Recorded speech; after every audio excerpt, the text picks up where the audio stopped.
தமிழ்நாடு முஸ்லீம் league நிறுவன தலைவர் முஸ்தபா இணைப்பில் இருக்கிறார். வணக்கம் முஸ்தபா. வாழ்க வளமுடன். சொல்லுங்க மேடம். சார், நேற்றைய தினம் தாவேக நிர்வாகிகளுடன் சந்திப்பு நிகழ்த்தி இருக்கிறீங்க. இது குறித்தான உங்களுடைய கூடுதல் கருத்துக்களை தெரிவிங்க.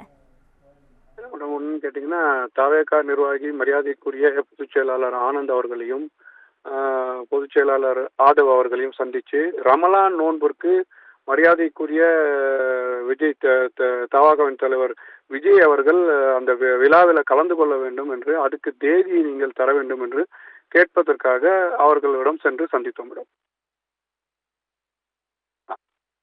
தொடர்ச்சியாக தவாகக்கு ஆதரவாக பேசிட்டு வரோம். இன்னைக்கு வந்து பாத்தீங்கன்னா, நேற்று நாங்க சந்திச்சதுக்கு அப்புறம் இன்னைக்கு ஒரு ஃபேக்காக எங்களை மாதிரியே ஒரு லெட்டர் பேடு தயார் பண்ணி அச்சத்தின் வெளிப்பாடாக, பயத்தின் வெளிப்பாடாக, தவாகக்கு முஸ்லிம்கள் பெரும்பான்மையாக ஆதரவு நிலைப்பாடை எடுப்பதன் முடிவாக திமுக பயத்தின் வெளிப்பாடாக இந்த மாதிரி ஒரு போலியான லெட்டர் பேடை தயார் பண்ணி இன்னைக்கு வந்து சமூக வலைத்தளத்தில் விடுறத வந்து கண்டிக்கத்தக்கது.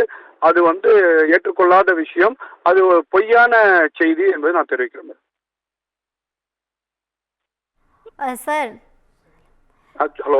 ஒருவேளை நீங்க தாவேகா கூட கூட்டணி வைக்கிற மாதிரியான நிலை ஏற்பட்டுச்சு அப்படின்னா நீங்க எத்தனை தொகுதிகள் கோரிக்கையா முன்வைப்பீங்க?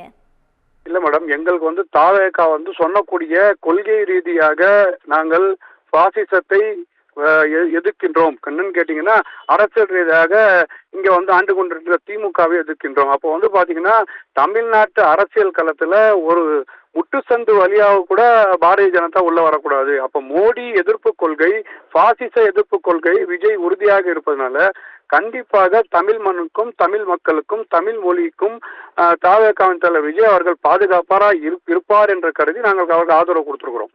கண்டிப்பாக அவர் சொல்ற மாதிரி ஜாதி வாரியான கணக்கெடுப்பு எடுக்கணும்னு சொன்னாலே எந்த ஜாதி எவ்வளவு இருக்கான்னு கேட்டு அதுக்கான சமூக நீதியை கடைபிடிக்கும் விதமாக அவர் பார்ட்டியில அந்தந்த சமூகத்தை சேர்ந்தவர்களுக்கு அவர் வந்து பாத்தீங்கன்னா சீட்டை ஒதுக்குவார் என்ற நம்பிக்கையை நாங்க ஊக்கப்படுத்துறோம். அந்த அடிப்படையில தான் அவரோட மாநாடு மேடையில மரியாதைக்குரிய இஸ்லாமிய பெண்ணான தாயிரா பானு உட்கார வைக்கிறது எங்களுக்கு வந்து இன்னும் வந்து நம்பிக்கை ஊட்டுற விஷயமாக அவருக்கு நாங்கள் ஆதரவு தெரிவிக்கிறோம். இணைப்பில் வந்து பல்வேறு தகவல்களை நம்ம கூட பகிர்ந்துக்கிட்டதுக்காக ரொம்ப நன்றி சார். நன்றி.